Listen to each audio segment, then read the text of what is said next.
ఆర్జీకర్ ఆసుపత్రి అత్యాచారం మమతా బెనర్జీని వెంటాడింది.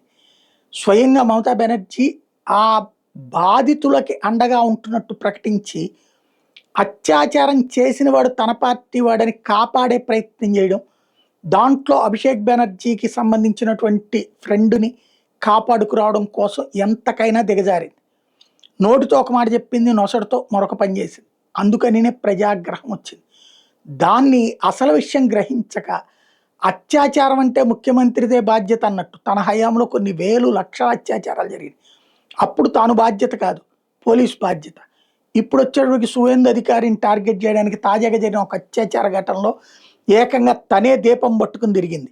అయితే ఆమెకు ఒక పెద్ద షాక్ అయినటువంటి పరిణామం ఏంటంటే, సయోని ఘోష్ తాజాగా సువేందు అధికారిని సమర్థించింది.